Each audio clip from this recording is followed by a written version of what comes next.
days. There's so many, almost 1,500 days is incredible. As Vici on blue, EDG on red, and there have been no substitutes out from either team. It's still Leyan, and EDG haven't made a change themselves. They have made change in the bans, though. Volibear will not be seeing the light of day. The Syndra gone as well from the hands of the EDG mid laner. Scout not getting that, and Zeka will not get the hands on the Galio. Right. So, Kalista seems like the first pick here for me for Vici. iBoy looked great on it. They agree. Yeah, iBoy in game one was very successful with this, with Maestro on the Nautilus. So the ability to pair it up nice and easy. While for EDG, AD carry, well, they got Ashe, I'd imagine, is going to be the call here, and you can go towards something for Jiejie in the jungle. The Lee Sin was the priority in game number 1. We'll have to see, though, if he wants to go towards something like the Graves for himself, although Jiejie hasn't actually played the Graves, so it may not be something that he wants to let into his wheelhouse. He's such a big Lee Sin player. Was when he debuted last year as well. So, we'll see. Of course. Scout Zoe, also open. Let's play that again. And Zeka is a very potent Zoe player himself, so EDG prioritizing that to make sure that Scout does manage to select that one for himself. Now on the upside though, there's the opportunity here to go towards a jungler for yourself, get a super strong support if you really want to, something that can threaten on towards this this Ashe pick, but we'll have to see, as jungle does look to be the name of the game here, at least for Leyan in these early stages. But he has the Graves open, he's opting for something different. We've got the pick up into the Trundle. You do have 2 immobile carries on the side of EDG, especially if you see a portal from the Zoe. You can do very good to just Trundle pillar in behind it, and then you can jump in on top of them. So Vici, at least here, very much looking to close the gap on towards EDG, and once again, try and find these big team fights. And it's amazing because any other team, if you picked Renekton this early on, you would be punished for it. But Vici Gaming, confident that Xiaoxiang will not be able to handle something in that top lane like the GP or Quinn that we've seen. Jiejie back to comfort though with the Lee Sin, and now we've got both our junglers. We need another solo laner for both teams. We need to see some supports on the board. There is the opportunity here for Xiaoxiang to go back towards the Kennen if he wants to though, and we've seen him perform well on that, and does work quite well against the Renekton. Again, also is a struggle for the likes of this Kalista, the Trundle, the Renekton in team fights. So I'm curious to see if he does opt back in towards that style. I like that we're seeing an Akali ban. That's a very rare ban, but one that we know Scout can pilot. Or not Scout, sorry. That Xiaoxiang would be capable to play. Hasn't played it in the LPL so far. Last ban is going to be coming in. There's that Kennen that we were talking about. So now, as Xiaoxiang, you're like, right, what are we trying to do here? How do we want to try and play this out? Opportunity to go towards the Orianna if you really want to, and try and go towards, hey, this team fight is going to look super strong. We got this beefy front line, and makes it quite difficult for the likes of Kalista to try and operate. But I'm a bit worried. We're going to see Xiaoxiang back on this Karma, and we end up in this poke, runaway style composition that couldn't quite work for EDG in game number 1. No, the harder comp, right? At least in game 1, we had the Syndra on Scout. Similar objective, but it was a lot easier to see it pairing up, as now you can always see Meiko on it. Let's just find out. The thing is though, Vici have some tools now to actually deal against this, because as we talked about, Trundle can do relatively well at trying to pick people off, where if you go in with this portal jump as Zoe, you can get slowed down with the Trundle pillar as you come back out. Same when it comes to this Ashe, and it can give a lot of engagement for the likes of Maestro on this Nautilus, not to mention the Fate's Call that's here for Vici. So EDG will have to play this even cleaner than, well, way cleaner than they did in game number 1, but incredibly smooth if they want to try and avoid what Vici have here. For Vici, I mean, their Galio was taken away, a champion that Zeka's played both games in the series. Now onto the Orianna. Knows going into the Zoe, knows how telegraphed she can be. This will be a fun matchup, mid. This is going to be a very interesting matchup mid, because look, when you look towards Zoe, Zoe has a lot of push potential, which can be matched somewhat with the Orianna, but eventually Ori will just end up running out of mana, and Scout should be able to have control of this. And we've seen Scout's pressure when he's happy to roam in this Zoe pick, getting down towards that bottom lane and trying to make these plays happen. But when I look towards that top side of the map as well, Xiaoxiang has to be very careful about Leyan trying to play through Q when he hits that level 3 and getting these ganks off onto the Karma. So, let's hope this time EDG give us a bit more with the Karma top. because it wasn't a problem directly because of the Karma. It was just EDG kind of fell apart, and then you're like, I'm a Karma top. You know, I'm not as, how do I put it? You know, you're not like a Kennen. No. Where, oh my god, I got a 5-man ulti. Unless everyone groups up in a small bubble and you press R and Q.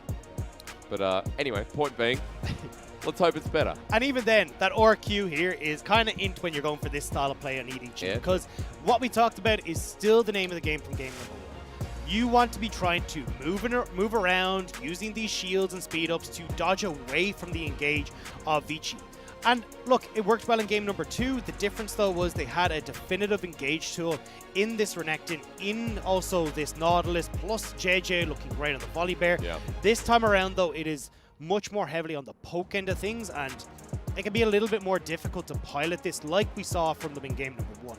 Xiaoxiang though, set on this Karma, will still be the Iceborne Gauntlet in towards the Athenes and Holy Grail last time. I think I'd prefer to potentially... No, actually, the Athenes and Holy Grail will still look super good here, although you do a little bit more AP damage coming out from the Orianna than you did in that game number 1. Well, I think he likes it. I think it might be a favorite. At the very least, a pick potential to be noted of EDG as we run into this game 3. Vici Gaming. Game 1 was great. Game 2 was... Game 3, everything's in the air. And sometimes I love that, because in the LPL, we see one apiece and we go, yeah, both teams kind of threw in their individual games. And everything's open to run us into a game 3. I see Spellbook mids. And of course with the Orianna, one of the paths that's most common these days. So the hose usually accompanies this. And it'll be fun. Colonel, what does that mean? What am I taking from that, Colonel? Come on, brother. Everything. Meaning of life. I mean... where to invest your stocks. If we it's get, all in that chart right there. Dag, if we get 30 minutes in with a Karma, a Zoe, Ashe, I feel like EDG might have a bit of advantage. What do you think? Because there's a bit of all-in from Vici Gaming as well. Well, that's the thing here, is that this is, as much as we like to try and look at like the scaling options and all this kind of stuff, this is more so down to execution once again, because if Vici manage to get on towards EDG, they just don't have a tank. They have no one who can actually survive well enough, and Vici can run through them. However, if EDG are able to play at range and they can use the poke and the sleeping trouble bubbles from Scout, Poke looking good, and Xiaoxiang having a decent poke himself, plus the speed up for everyone else in this composition, they can be the ones that can poke out Vici and then look to find advantages that way. But it can be a little bit difficult for them to go for that, because it does require them to get ahead in the early stage of the game and trying to find these advantages where they're the ones that are controlling the pace of the game, because otherwise, as we've seen before, Vici can start to move into these pockets of vision that EDG don't control and find flanks that make it super easy for them to execute on this composition. Now, much like game number 1, we remember that Vici Gaming had the Galio, but this time with the Orianna, a similar dynamic, just more of a threat in terms of damage source, and also the ability to lay it down. The Orianna is a favorite of a lot of our LPL mid laners, namely Rookie, another great imported mid laner who's been here for a very long time. But Zeka has played a great game 1. Game 2 was not bad. Now, with all the praise, he has to do it again. And we will see him on a different champion this time around as well. I mean, we haven't seen him pick up the Orianna. Be curious to see how he will perform, as actually it looks like... Good amount of damage turned onto Cube, and Cube does need to be careful here, because Leyan has pathed down towards this bottom side. He's looking to use the pressure from iBoy and Maestro on this bounce back to pick up a scuttle for himself. But Jiejie is up on this top side, so there is always a chance here that Xiaoxiang hits that turret, gets the crash, and as Cube is trying to force this wave back out from his turret, Jiejie shows up and can get a gank off. By deep ward at the very least. Cube has been the subject of dives a lot. As ward spotted, the teleport being used immediately. Just a quick response from EDG, making it happen. First one to tank is going to be Xiaoxiang, who flashes away, takes the turret shot. Jiejie flashes as well. Scout gets first blood. In the end, the dive worked out. And that was what we were talking about, is Xiaoxiang gets a nice crash on the wave at level 3. Cube isn't able to hold that wave at bay, and they're able to force him, well, back to base. However, that was a nice timing here from Scout because he actually managed to get the shove in mid, backed and used the teleport top. But Zeka, who's gone for the cleanse, doesn't have a teleport of his own to get back to lane. So he's even when it comes to the towards the wave state, and has actually got that extra back in to even up any sort of item discrepancy there. And it's good to see EDG returning back to what we talked about, where topside pressure has been the name of the game for them, especially. They're very much like OMG, who we saw earlier in the day, where Jiejie or Junja would play towards either Audi or Xiaoxiang. Remember that we have 2 subs in 2 different roles here for Edward Gaming. But, you know, they have been at their strongest when they've played near the top side. And Scouts also enabled that. Now picking up First Blood, he picked up an Amplifying Tome, has a Dark Seal, and also the Corrupting Potion. So he's going to have a pretty good laning phase from here on out. I'm curious to see what Maestro will be able to do in this game, though, because we've been talking at length about how strong this mid lane is for both sides and how big of an influence Scout and Zeka have. But usually we do see Leyan playing quite heavily through mid, working in conjunction with Maestro, but we haven't actually seen it too much this game. Well, you want to see Meiko first because Leyan's here. Pillar down, the Spidey senses ticking. Triple Bubble connects. He flashes away. So does Meiko at max range, but I take the junglers there, even though Meiko didn't connect. You say that, but there's actually an opportunity now for Vici to try and make a play on towards Meiko. Okay. And you don't have the flash available here. You've got Leyan, who's still perfectly healthy after that, so they can move in towards this river area, and you can't have Meiko be the one to move forward and contest this because he's flashless. Makes a good point. Meiko takes the safe route to get back to lane. Dragon has started, spotted out. Now, remember those summoners we just talked about as teleport gets channeled on in. Vici want to burn this quickly. The Ren secures it with the security. Leyan also goes forward. It's the dredge line to connect, and Leyan has no flash to get out of this. So in the end, it hurts them more, as Maestro and iBoy might just have to flash out of the pit as well. iBoy saves it for long enough, and Scout pokes him in the back. A second kill over to EDG for the Dragon take. iBoy trying to see if he could just pierce his way over the wall, but unfortunately wasn't quite able to. And that was actually the power from that initial gank, EDG doubling down on it. So the very first gank that EDG went for, they burnt the teleport from Cube to get back to lane. Xiaoxiang managed to hold on to his own and then have that teleport advantage for the fight. Xiaoxiang shows up quicker, they get another kill under EDG's belt, and the Dragon does go to Vici. He's just given the strong mid 2v2 a kill though, right? We got one on the Lee Sin, we had one on Scout picked up from the top lane dive. There's a lost chapter on this Zoe now as well, and Dagda, we're set up for another big Zoe on Scout. This is what happened earlier on in the game, in Game 2. And look at where it took us. And we've still got a lot of time before Vici are really in a position that they want to try and take these big fights. Because you want iBoy to have that Blade of the Rune King, but that'll be matched by Hope. They're both looking really good off of one item. So let's take AD carries out of the Okay. Junglers are pretty much good to go back and forth now because they're both about to hit that level 6 mark, so they're even Steven. But when you look at the mid lane, Scout spikes so much harder off of one item comparatively to Zeka that EDG can look to power down on these advantages that they picked up, and that's why you can see Leyan at least trying to help out Cube in escorting this wave in top lane, because if Cube ends up getting pushed out here, oh, hang on. Dominus used. Cube does have enough health to finish this through, and Leyan with the dive, it begins. Spotted out in a ward, there's no jungler nearby. Pillar against the wall, should be able to secure this. No subjugate available, but the dive successful as Cube tanks up the turret shots. And is able to get out of there. So I like that Leyan is trying to bite back somewhere on the map so that then Vici aren't falling too far Big behind. wave. Bunch of gold in towards Cube's hand as well, and it'll make things a little bit easier for Cube now in that top lane because he can finish off the likes of the Smirk Treads, get a little bit of that magic resist, and then start working in towards him being much more potent in these teams. And I know a lot of people across the world are used to seeing Conqueror Trundle. Here in the LPL, we have variation of PTA Trundle as well. PTA phase rush as well. In the yeah. midst of that. Oh, actually, I should say rest of the world used to the phase rush, not Conqueror. Excuse me. You're right.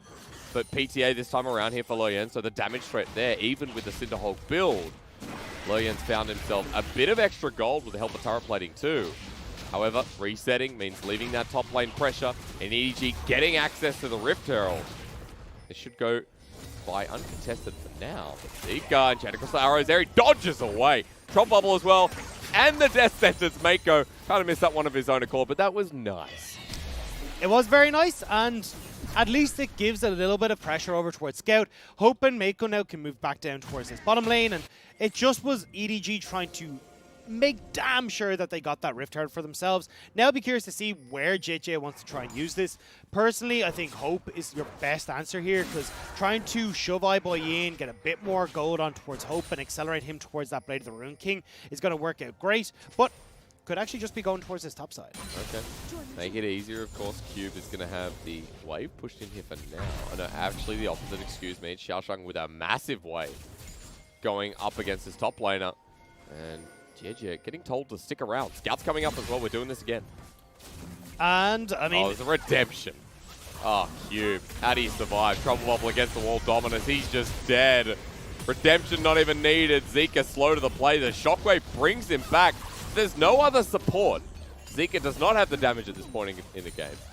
Seems like more of a frustration there from Zeka with the shockwave, because EDG are playing this map so beautifully, and unfortunately, Zeka just hasn't been able to get control over Scout, and this is what we expected from Scout when we came into Summer. But he had these, well, very lackluster performances in the last couple of series.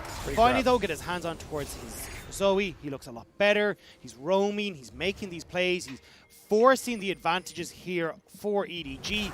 And Vici just don't know what to do. And Cube, it's not really his fault. It's just that he's getting no pressure here from Leyan. And Jiejie has done a really good job of figuring out where Trundle's going to be before he makes these plays on. A reason that Jiejie's played, you know. Let's go through his Lee Sin. Where are we? 7 games. Well, 8 games. This is his 8th game. Yeah, he's played a lot of Lee Sin, more than anyone in the league, if I'm not mistaken. As Leyan and Cube getting cheeky and around with the pillars. A flash force out from Hope. Jiejie's coming down though, and so is Xiaoxiang. This is a shielding ability as the Renekton's pulled in. A double knock up on the backline though, but they've already killed Cube. And you know what? Vici don't want this fight anymore. As Scout runs in and EDG are all over Vici Gaming. It's a Zoe with 1,000,000,001 flashes. A double kill given over.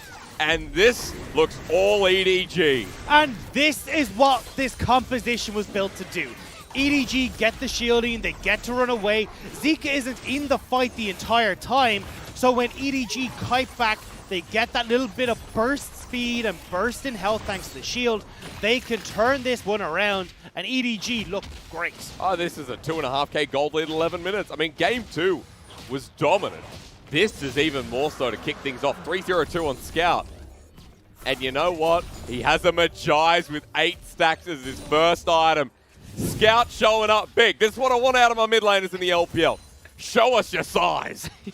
Well, that's going to be a fairly big book as this starts to go on. Oh, yeah, that's one word for it. Look, Scout is looking absolutely stellar. Now, okay, so let's start to move on from this, because we talked already about these item spikes that EDG have. But Scout, although he has slowed down on that Luden's Echo, he's just picked up a bunch of gold. He's going to be very quickly getting towards that.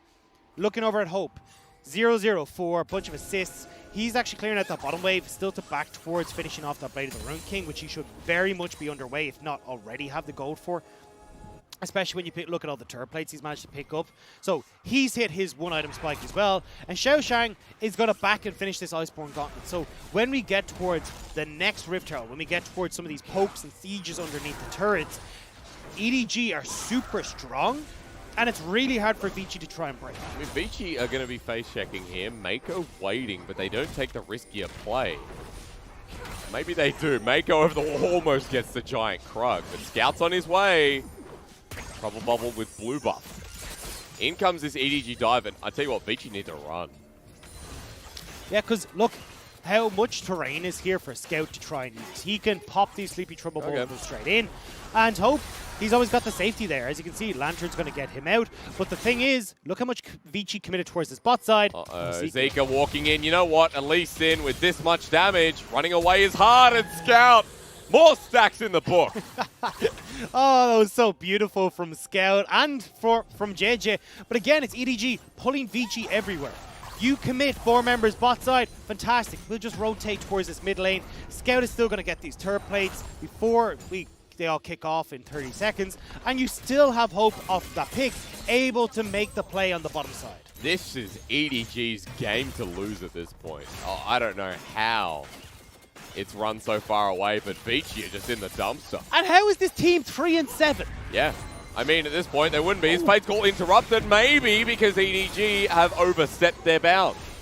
All right, Dagda, the conversation again. Let's go. I don't know if I want to continue this conversation now. You know what? I feel a little bit sad. Well, you know, I'll give you an answer. They're 3-7 because this comes around once a series. It's kind of like the FBX thing. Even some series, we don't get it. Their past couple of series have either been 2-0s or 0-2s. Yeah, and look, I mean, to give them their due, the last couple of series has been incredibly hard for them. JDG looked amazing. RNG, you caught them on, well, sometimes you catch them on a good day. Sometimes EDG just looked kind of atrocious. LGD then as well looked amazing in their series against EDG. And it looks like now EDG, there seems to be a buff that's passed back and forth because EDG, Game 2, they look great. Game 3, look at the amount of turret plates they have. Yeah. Look how strong they are on the map. It's a 3,000 gold lead for them at the 15-minute mark. This is incredible play. And you've got a 4-0-2 He's got Zoe Ludens now with the 12 stacks of Magi's. Blaze Rune King picked up by Hope as well. We've got a Herald sitting there waiting. And at this point, Vici to walk up is going to require a lot of gumption because grouped is Scout, level 11 on this Zoe. Hope and Meiko clear out top and they're moving down. And we tried to highlight Zeka as this up-and-coming mid laner. Well, Scouts showed him, I don't care if you're up-and-coming. I've been here for so damn long. I mean, Coma's trained Faker, right? And Scout trained under Faker at one point as well. As Maestro's going in over to Jiejie. He's separated Chaz across Arrow, though. And they're going to hook on in. Well, Jiejie might actually have access to the backline. Going golden the next time is Meiko. Still through this choke is the team that has Shockwave available. But EDG don't need to do too much more. They've forced Vici out, and now they have the Herald right in front of them. They have the Heralds. They'll be able to pick this up. They still have that Dragon available in 50 seconds as well, so EDG can look to back here and then go and contest that, or they can even just stay out on the map because, well, with the wave pushing in mid, EDG may need to hold on to this mid lane structure. Jiejie's coming in red hot. A lot of wave clear available for Scout at this point in the game. The thing is, though, EDG having this Rift Herald can now instantly throw it down, make sure that they're the ones that are able to get on towards this mid lane structure and guarantee mid priority. iBoy is off on a journey towards this bottom lane as well because of this wave that's here. So looks like with Vici not being able to contest Rift Herald, won't be able to contest this Dragon either. Here we go. Run it mid. And what do? Vici have got to give this up. The Rift Herald will be able to take this. Too much poke, too much siege potential here, and EDG can now safely turn towards Dragon. Yep. Cloud to start us off. Cloud Rift, I should say, to start us off. Smite will stop it from getting the inner turret charge, but you mentioned it, they're just walking down now. And you know who loves a Cloud Rift? A team that wants to run away. A Karma, a Zoe. Everyone on this team is going to be so happy when you are able to get a bunch of this movement speed off your ultimate. So, as on EDG side, this is one of the few times where you're really happy to see a Cloud Rift. Oh yeah. I actually realized Ashe shoots the arrow straight away, runs at you. And you're getting 3 of these anyway. Thanks to Vici picking up an earlier dragon. You get 3 Cloud Dragons if you're EDG maintaining the same level of control. Scout, by the way, picked up a turret by himself. More gold in his back pocket. He's already huger than Mungus. As Scout, yep, a highlight, almost 10 CS a minute. And we're just watching Cube because we're like, hey, Vici is still in the game, but let's be realistic. 17 minutes in, it feels like Vici are going to show up in about 30 minutes time. I'm real glad Scout is looking so smug right now because I think after the last 2 performances, he's not going to get his hands on this Zoe anytime soon. Nope. So enjoy it while it lasts because Scout, this is a stupendous performance and why we oftentimes see Zoe banned against EDG. I like that Meiko's running Chris skin. I believe they are good friends from memory. Because, you know, across the years, especially recent years, Crisp and Meiko have faced off. Obviously not the same relationship that he'd have with someone like Ming. I mean, Ming just seems to be friends with everyone. Ming is a nice guy. But every time I see those videos, it's just Ming walks into the studio, sees like 3 people from all the different teams and just goes up and hugs them. It's just Meiko's so such a nice guy as well. Like, I mean, he's waved at me. That's the important part. He's waved at me. This is just a roundabout way for you to brag that I've been waved at. Hey, let's go through my list who I've been waved at. Rookie, The Shy, Meiko. They've all waved at me. You were in a lift with Doomby. Hey, yes, and I was in a lift with Doomby at Rift Rivals, and you know what? I said, you know, I'm an English LPL customer. He's like, oh, cool. And I'm like, I'm a big fan. And I schoolgirled and ran out of there back to my hotel room. He didn't follow me. He went to his own. He went to Trundle, just so everyone knows. But yeah, I don't know. Thinking about it gives me goosebumps. They always say don't meet your heroes, but by God you should. It's great. It was great. I talked 6 words of Chinese and ran. Anyway, that was Riff Roll. It's about as much Chinese words as I have right now Hey, as well. Which that's is all right, like, dude. so I've got 10, don't I worry. can't really blame. Your Chinese is getting pretty good now. No. Yeah? Raz's was so much better. Raz is really good. I gotta say, Clements is great. I don't know. I'm a bit out of You the reckon fence about that yeah, one. all right. Well, the language learning continues here. We've hit a point where EDG are just ramping towards this next dragon. Of course, there's a Baron spawning on the Rift as well. Everything going right. Oblivion Orb picked up by Scout. He's the person whose items I will consistently track for you, chat. Because against Zeka, he's got a 2-level lead, a 40 CS lead at 19 minutes, and is about to go back and get that Morellonomicon. Watch. Ready? Okay. There it is. He has 2 death notes. One of them, death by LS. The other, death by AP. Light Yagami, if he had to, would have been a very different ending. I mean, look, Light Yagami didn't have as much gold as Scout does right now. I mean, Scout can do whatever the hell he wants. He can buy it. He can bribe the gods to get a second death note. That's how rich he is right now. I'm watching Vikings right now, sir. So saying The the gods. The Shinigami. The Shinigami. Yeah. Yeah. What a great series. I actually watched that again recently. Yeah. You know when you haven't watched like a classic show in a while and you're watching like, holy moly, this is great. A nice little steal there. I think Jiejie didn't find it, but doesn't matter. Being aggressive here as EDG are playing around Scout. And Meiko setting up for a hook on his friend's Thresh skin. I think it's kind of wholesome, you know, when you see other LPL players playing like a world skin against a team. Obviously, that's not theirs. Yeah. When I saw yesterday, Mole played the LeBlanc skin against IG, Rookie. yeah. I thought that was super cheeky. Well, especially when we saw that little Especially like when you message to him. Yeah. But it was just like, yeah, please take it easy. And you just got Rookie going, no, I'm not. So, It was yeah. a super cute day yesterday, but Scout was trying to get aggressed on by the side of Vici. But he's got a redemption in his back. We need to stop giving Zoe's redemption. As he's got a stopwatch, though. That's an issue. Hard to catch him out. And let's look at where the map state is right now. Because we've got 30 seconds until this next dragon. Xiaoxiang has managed to push in that top wave. So EDG at the moment are setting up for this dragon. And I like that they're getting this vision nice and early because that's what they need to make sure they're not getting flanked on, not getting aggressed on. But actually, as I say that, Jiejie didn't place anything as he went on his way out. So not quite in a position here. And you can see where with Vici having multiple different routes into this river, it can be quite dangerous for EDG. But if Scout finds a pick, even with the troll bubble there, the danger going to be for Leyan, who subjugates. No, he doesn't, excuse me. But the engage starts from Maestro. Meiko uses a stone plate, though. Scout misses the troll bubble. Otherwise, he would have been dead. Survives, but the support low. Sonic Wave connect, but no follow-up once again. And Scout connecting his abilities means game over for Vici. Didn't happen that time around, so Vici survived but lose the drag. Yeah, Maestro unfortunately getting poked out, and then that's kind of the big engage tool for Vici down. I mean, we already said, look, you've some potential to catch EDG out when you've got the Trundle pillars, maybe Cube on a flank, but I mean, EDG have complete control of River. Maestro with the hooks isn't able to do anything, and this has been the story of the last 2 games is both supports just going aggressive onto each other.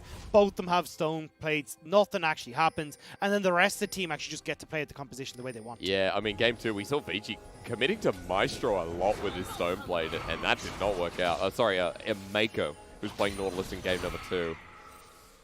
If EDG can close this out, it is a good story, but remember, ladies and gentlemen, they'll be 4-7 if they can win this series.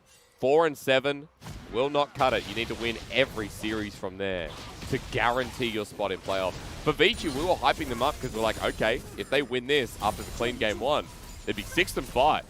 Then they verse OMG, DMO, teams that they should win against if they are truly a playoff team. But after this against EDG is that dodge from iBoy. The hop to the right. It's so hard to lock down a Kalista in combat. I mean, it was a solid effort from Hope, but honestly, it's kind of surprising because look at where the rest of EDG are. Yeah. You could try and pick off iBoy. He does have the cleanse, and it almost would have spelled disaster for Hope and Meiko because the rest of Vici were in that river. They could have collapsed onto Hope. They could have got the kill and gone over towards that Baron. So I'm actually thinking that might have been a slight blessing in disguise for Hope.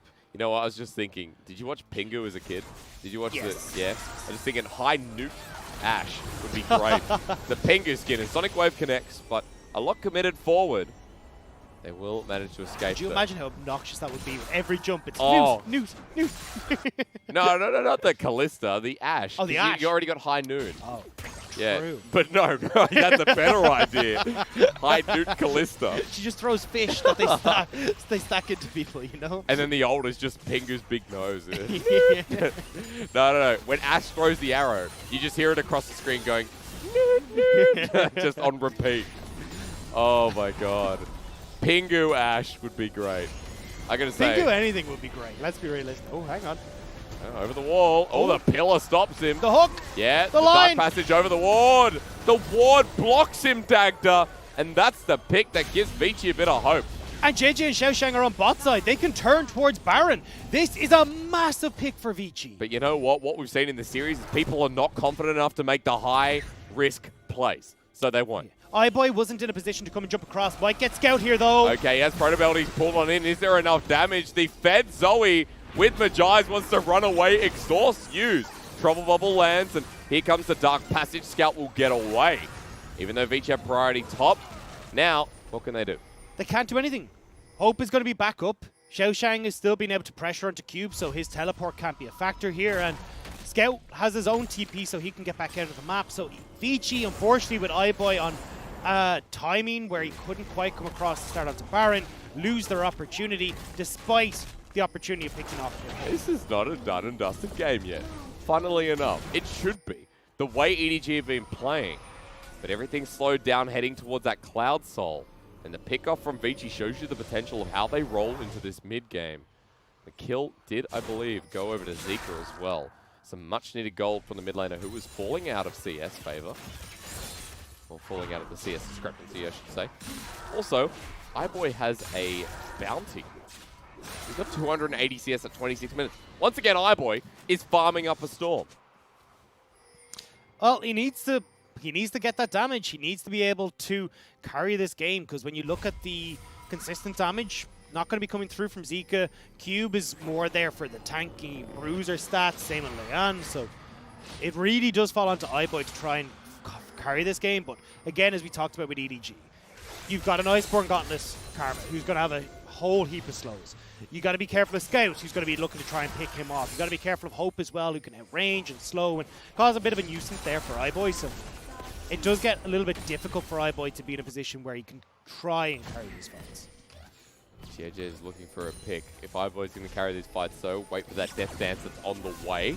Dragon 4 in 30 seconds as well. So EDG already positioned in River to try and contest. iBoy wants Hope. The successor to the EDG lineup. The Scout hitting his abilities. What did I say? Is Maestro is going to get him the shockwave onto two. The core members of EDG caught out. Meiko with the death sentence, but it's onto Cube, the front line. Scout has to run away as Hope is DPSing them down. The AoE great, but no one dead yet until iBoy rends into the front line. He has to flash as well, and Hope does the same. Jiejie and Scout at mediocre points of health. Trouble Bubble nailing down the line, and Vici getting a pick and surviving is big news. I don't know if they can contest this though. Scout, by some miracle, managed to get out of there. Oi! And that's why you gotta have Scout there. Hey, I told you, if he lands his abilities, good night Vici and good night iBoy is what I should have said instead. And the healing from Xiaoxiang, it means that he's already almost back to full health. This is the power of this Karma in the top lane when you've got the Athenes and Holy Grail. And right now, EDG, off of Scout's performance, are looking to take down Vici. I will say I was waiting for this for a while, but finally we get back into the momentum swing. Void Staff picked up with 16 stacks for the Zoe. Look, I don't blame you. I'm cross-eyed trying to keep track of Scout as well in this game, because I mean, the way he managed to whittle his way out of that engagement is incredible. Scout should have died, you're right. But Vici have done a good job at dodging Scout this whole game. But all it takes is one misstep. Maestro played that super well to get that engage, but unfortunately Zeka has 0 damage, so Scout goes flash to out to safety, and it means that then Meiko is the one that goes down, but that doesn't matter. Your main source of damage is Hope and Scout. They are both going on towards iBoy, and iBoy unfortunately doesn't have enough to try and take them down through the shields, through everything that EDG are able to offer them. And pop goes the Weave. Oh my god. Maestro almost dies as well if he was in range. One misstep, that's all it takes. I mean, iBoy played super aggressive in that fight, but he steps too far forward in the wrong position and he's dead to Scout. That's how crazy it is fighting against a fed Zoe. If you make a mistake, you're punished immediately. And all game long, Vici have been punished by a Scout who's now 5-0-2. A 4K gold lead still exists in this game. We've got Elder spawning. A Cloud Soul available in EDG's back pocket with a Baron sitting there. One more mistake, and EDG take the Baron and look to close out this game. And EDG are looking to set up this siege now. Zeka's way off the top side. Maestro's not really a tank. Not at all. And EDG now are in a great position. Zeka pushing a little bit too far forward in that top lane. Does have a push there, but EDG don't really care. All they're trying to do is just force some pressure on towards Vici in the mid lane. And it looks like EDG will be able to get away. And this is what we talked about, the power of these ults. Troll of a land onto Leyan. Scouts coming in once again. Poke down the hook from Meiko at max range. And now for Vici, they have to make their grand escape. Jiejie in with a Sonic Wave, but it stops there. There's a flash burn by Xiaoxiang, who's a bit too far forward. But for EDG, they have the numbers advantage without a jungler. Baron is open. It's a bit risky for them to try and go for it, though, because you still have a heap of engage here. And in a pit, that's a dangerous situation. Hang on. Maestro's actually going to start the engage. Meiko flays him back in. Fate's Call used to bring him to safety. Now it's not dangerous. They used a bit. Still, though, Zeka does have ultimate available. And, well, Cube doesn't, so they can turn towards this. And again, it's Maestro aiming for Meiko in these engages. And it's not the Thresh that you want. He's the tank. He's the one that wants to be absorbing all these spells. And it looks like, though, EDG find a Vici. Dagda, you're right on the wrist back. This might come down, though, and security is there for EDG. Jiejie over the wall with the ward hop. And EDG with the safe Baron. EDG are basically got to go quick in this game because they got the Dragon Soul, they've got all these speed ups coming through from Xiaoxiang, and even the reposition that can come through from Meiko means it's super hard for Vici to try and get on towards them. So now we're waiting until this next objective, this Elder Dragon, where potentially Vici can make a play where maybe they can catch out EDG, but with so many towers still up for EDG, even if Vici make one pick, one play, it's not like they can just close out the game off of that. That's true.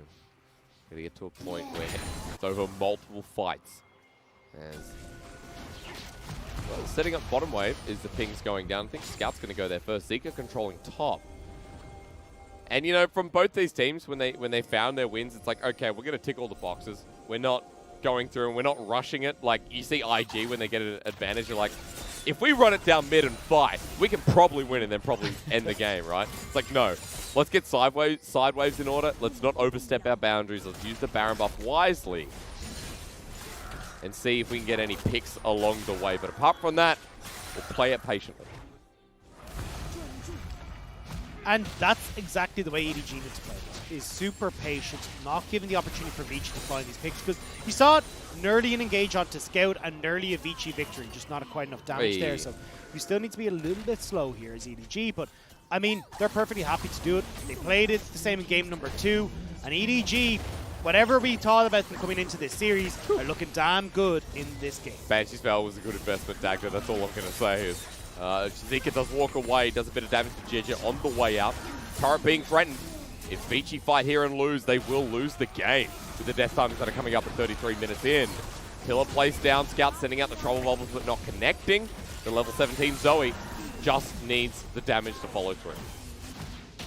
Jiejie's going to start escorting this mid-wave in. So now, with a minute until Elder Dragon, both these teams, well, EDG at least are going to start shoving in both these waves to make sure that then they can keep pressure onto Vici. They can always back away, then go towards this Elder Dragon, and it's very difficult for Vici to try and contend with this. 8k gold behind, sorry, 7k gold behind at this point of the game.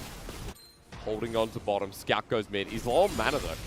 So for EDG, resetting, the time is now. And we should have Scout on near full items as well. It's a very laid back from EDG, Joe. though. Vici have the opportunity here to move in and get wards. Like, you have a TP here for Cube, who would work wonders on her flank. It's about corralling EDG into these fights. So I want to see Vici get ward control down now, get positioning in river. Don't give EDG the opportunity to get in and get control of either of these jungle sides, because then it becomes easy for them to poke, prod, and avoid the engage from EDG. Super easy to do that now. They've cleared out the mid wave, but Trouble Bubble connects with them trying to clear out that set vision over to Leyan, dodges away. Man protect just in case. It's a Rabadon Zoe with 18 stacks at full build. Will nuke anyone at this point in the game. Elder is started, Dagda. Scout lands a Trouble Bubble though. And over, Meiko sends out the hook. Maestro takes a paddle star. And EDG at full health, full capacity, ready to charge. Vici have to fight this. They cannot give this Elder Dragon over or it is game. But look how low those health bars are. Scout over the wall though, into iBoy instead, hits Leyan, who's on a glimmer of health. He flashes away from the Enchanted Crystal, the Trouble Bubble. Short again, and now for Vici, you're at a numbers disadvantage because you can't run towards this pit. That's Elder. And that could be game for EDG as well. Scout is on heat-seeking missiles with this play. Like, it is non-stop all the time. That he's just, it's Vici not able to do anything. Yeah. Like, I don't know. Where was this EDG? Like, this is so well executed. Playing towards the strengths of the comps so incredibly well. Sure. This is the complete opposite of what we've seen from EDG. I mean, game one was nothing like this, no, right? Exactly. And Scout's really stepped up in the series, to say the least. Inhibitor goes down, but you know what? They say, let's not fight with the Elder. Let's get bot and, you know, tick those boxes again, Dagda. So, okay, EDG. The good news is for EDG is, hey, look, we've got that mid lane structure down. That means we've got super creeps pushing in that will time pretty nicely with us on the bottom side of things as well. So we can now use this Elder buff alongside those super creeps to try and get a bunch of poke off underneath the tower. And you can see that with how much damage Scout has, the Elder Dragon is enough for him to one-shot pretty much anyone on Vici right now. I love how Vici actually went up and put vision onto Baron. iBoy's still there. iBoy is here. I don't know if he's spotted out, but iBoy, time to back sub as Jiejie's going in 5 versus 4 because of Raptors. He'll now finally back away, but Scout sends himself forward, and here we go, the final defense. Chanakosaro laid into Leyan, the ball forward. EDG, you can end the game.